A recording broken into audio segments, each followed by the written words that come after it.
Assalamualaikum warahmatullahi wabarakatuh.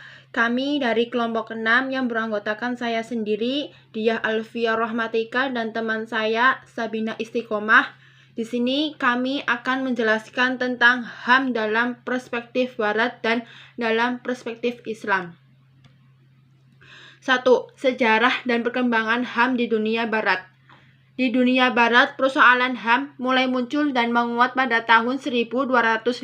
Raja John Langdon terpaksa mendatangi dan menyiarkan Magna Carta. Piagam Agung ini berisi maklumat bahwa penarikan pajak harus seizin Great Council yang anggotanya terdiri dari kepala-kepala daerah dan orang-orang bebas. Piagam ini merupakan awal dari perjuangan terbentuknya negara yang demokratis, mengingat pada waktu itu negara sangat absolut dan otoriter di mana kekuasaan raja tidak terbatas. Pada dasarnya, HAM itu dapat berupa asasi di bidang politik dan juga dapat berupa hak asasi di bidang sosial. Dalam hal ini, masalah HAM adalah masalah lama akan tetapi selalu tetap relevan dan aktual karena dari waktu ke waktu sejak manusia hadir di dunia masih sampai sekarang hal itu terus dibicarakan meskipun tetap relevan dan aktual tetapi hasilnya tidak pernah tuntas dan lugas melainkan senantiasa timbul dari permasalahan baru senafas dengan perkembangan kehidupan manusia. Suatu kenyataan bahwa masalah HAM itu aktual dan berkembang adalah adanya perkembangan HAM yang dapat digolongkan menjadi 3 kategori. 1. HAM generasi 1 Barat yang titik berat perhatiannya kepada perlindungan individu dan dipelopori oleh Amerika Serikat.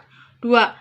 HAM generasi 2 Timur yang merupakan perpaduan perlindungan individu dan kolektif kita yang lebih bersifat kultural relativisan, yaitu dengan munculnya hak kolektif seperti hak untuk menentukan nasib sendiri, hak menikmati dan menggunakan kekayaan dan sumber daya alam yang dipelopori oleh Cina dan Iran. Yang ketiga, yaitu HAM generasi ketiga yang juga merupakan perpaduan perlindungan individu dan kolektivitas yang disebut dengan istilah development, hak untuk berkembang untuk membangun dipelopori oleh bangsa-bangsa Afrika yang menolak menggunakan standar peradaban Barat, tetapi dalam Vienna Declaration merupakan kemenangan bagi dunia ketiga. Konsep HAM dan deklarasi HAM mempunyai 2 dimensi. Yang pertama adalah bahwa hak-hak yang tidak dapat dipisahkan dan dicabut adalah hak manusia karena ia manusia. Hak-hak ini adalah hak-hak moral yang berasal dari kemanusiaan setiap insan. Hak-hak ini bertujuan untuk menjamin martabat setiap manusia. Arti yang kedua dari HAM adalah hak menurut hukum yang dibuat sesuai dengan proses pembentukan hukum dari masyarakat internasional merupakan nasional. Dasar dari hak-hak ini adalah persetujuan dari yang diperintah, yaitu persetujuan dari warga yang tunduk pada hak dan tidak hanya tetap tertib alamiah yang merupakan dasar dari arti pertama tadi. Masyarakat dunia yang berada di bawah naungan PBB pada persidangan pertama bulan Juli 1946 secara bulat menyetujui ide untuk membentuk Commission on Human Rights yang diberi tugas untuk menyusun International Bill of Rights diterima oleh Sidang Umum PBB. Deklarasi merupakan dokumen moral yang realisasikan salah satu prinsip piagam PBB, yakni Universal Declaration of Human Rights. Yang deklarasi ini berisi pernyataan internasional yang berdasarkan hak yang disebut sebagai tidak dapat dihilangkan atau dicabut dan hak yang tidak dapat diganggu-gugat. 2. Sejarah dan perkembangan HAM di agama Islam. HAM dalam Islam telah dibicarakan sejak abad 14 yang lalu. Ini dibuktikan dengan adanya Piagam Madinah yang terdiri daripada atas Nabi Muhammad SAW berhijrah ke kota Madinah. Dalam dokumen ini berisi antara lain pengakuan dan penegasan bahwa semua kelompok di kota Madinah, baik umat Yahudi, umat Nasrani maupun umat Islam sendiri adalah merupakan satu bangsa. HAM yang dijamin oleh Islam sebagai dari Piagam Madinah seperti yang diatur dalam Al-Quran sebagai sumber dan dasar ajaran Islam bagi manusia dapat diklarifikasikan ke dalam dua kategori dasar yang diletakkan oleh Islam bagi seorang.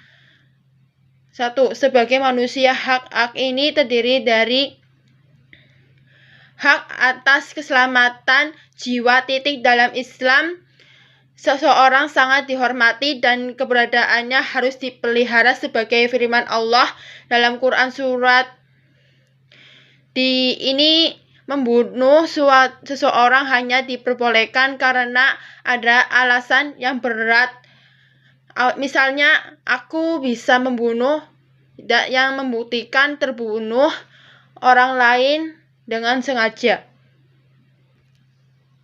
2. Yaitu pengamanan hak milik pribadi, keamanan dan kesucian kehidupan pribadi untuk memperoleh keadilan hukum, hak untuk menolak zoliman, hak keamanan dari penindasan keagamaan.